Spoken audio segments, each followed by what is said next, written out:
scattered and under pressure. The first churches hear the very first written word of what we will call the New Testament.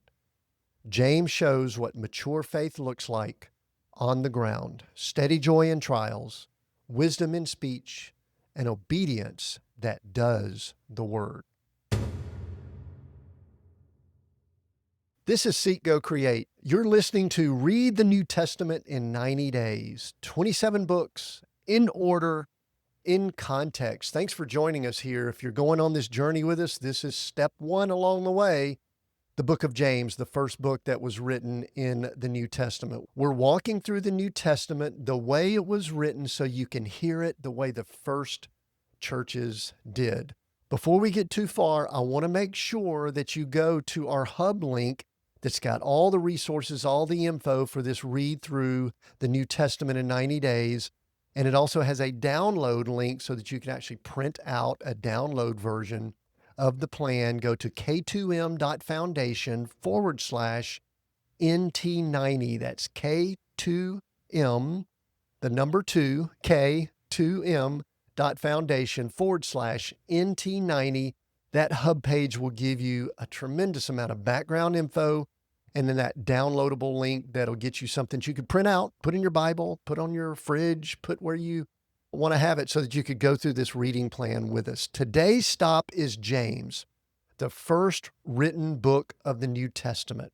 Let's hit some of the key facts of James just so we could kind of get in the mode of being in that time and in that place. The author, James, the Lord's brother, and he's the leader of the Jerusalem church. The date, we believe it was written around AD 48, around 18 years after the cross and the resurrection. And from what many scholars believe, this would have been the first New Testament letter written. It's why we're starting with James. We're going in order. And I just want you to think about something real quick here. This is the brother of Jesus Christ. He was not a believer and a follower at the time that Jesus walked the earth as we understand it, but after the resurrection, it sealed his belief and he understood who his earthly brother really was. And so he's now had 18 years to process that, to lead the early church in Jerusalem, and now he's sending this letter to the audience that is the scattered Jewish believers. You'll see it right when you read the first verses, the 12 tribes in the dispersion, that they've been dispersed throughout the empire, the Roman Empire. The setting, persecution is rising. The temple in Jerusalem is still standing. And once again, it's 18 years since the resurrection. So here's some historical context, some things that were going on around the places that the audience would have received this letter.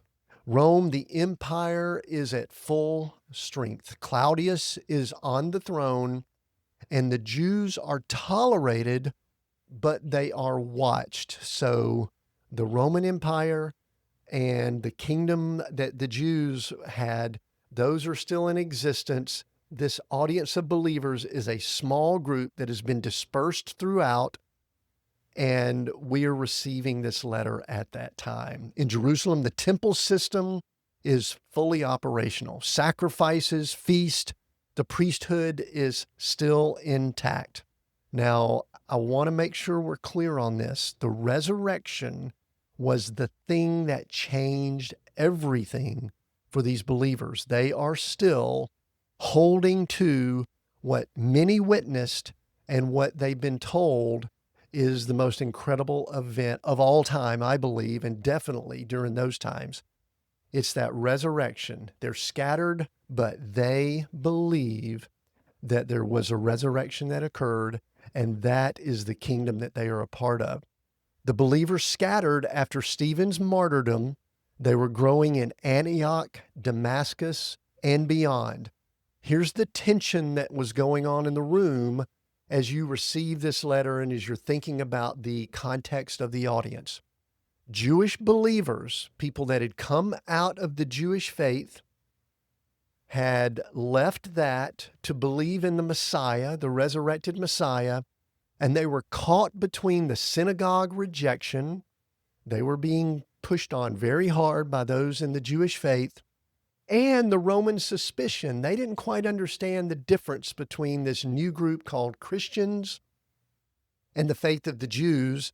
In fact, in Rome, they still sort of lumped it all together. And so, huddled in this room, we're about to receive this letter. That is who we are. We are listening with those two forces outside of this room that are pressing on us in both directions. We're holding on to that kingdom that doesn't really get along well with either one of those. Why now? Why are we receiving this letter now? 18 years, eyewitnesses were enough. Peter preached in Jerusalem. The 12 were scattered but reachable, but by AD 48, things had changed. Stephen had been stoned, like we said earlier. Believers had scattered to Antioch, Damascus, and beyond, and the movement was spreading faster than the apostles could travel. Communities were forming, small groups were forming, where no eyewitness could visit. They needed written instruction. They needed letters. James felt that, so he wrote what we now call the first New Testament, the oldest New Testament letter. It wasn't theology, but practical wisdom for people under fire. Other letters and accounts were probably being written during that time. Mark may have begun capturing Peter's testimony. We'll talk about Mark in our next book, but that would have been maybe in the early 40s, AD 42 to 45. Luke tells us that many had undertaken to compile the accounts. He says that in Luke 1:1, but some were lost, some weren't preserved. Whatever it is, what we have are these 27 books that starts with James, the first of them that we're reading now. And here's what you're going to encounter in the book of James, just some things to think about here. James is practical, direct, and unflinching. Nice, short, to the point letter. It's wisdom for people under fire. You'll hear about trials and joy, how suffering produces endurance, and endurance makes you complete. And think about this audience when you read about suffering. I do believe we need to apply it to ourselves today, but think about them so that we can truly understand it. He also talks about the tongue, the small member that sets the whole course of life on fire, wealth and poverty, the rich fading like flowers, the poor being lifted up. James talks about faith and works, not opposed, but inseparable. Faith without deeds or works is dead. And then he also addresses prayer and healing, the power of the community interceding for one another. He doesn't mince words. He's writing to people who need to hear the truth plainly. And so this is what you're going to be doing. You're going to read James. We've got it in the reading plan to read it over the next 3 days. If you can, read it in one sitting. It's a nice short book. Try to read it in one sitting, and maybe over the next few days, read it a few times with this context in mind. Now, before we finish up here, I want to remind you the next episode is going to be Mark. We are going to be getting into a gospel. It's the first gospel that we believe was written. It's fast, it's urgent, it's written for believers who need to remember who Jesus was before everything changed. And a quick reminder here before I finish up with an immersion for us to really get in the mood to read the book of James. Make sure you're following along at k2m.foundation/NT90, k2mfoundation/NT90, and make sure you get the printable and shareable download reading plan there. And you know what, before we kind of really get rolling on this, make sure you kind of share this. We want some people to go along on this journey with us of reading the New Testament in 90 days in context, in order. So make sure you share it with someone. Okay, before you read James, let me set the scene for you. Listen to this. It's AD 48, 18 years since Jesus walked out of the tomb. Scattered Jewish believers crowd into a meeting room in Antioch. A courier arrives with a scroll, the first written word of the New Testament.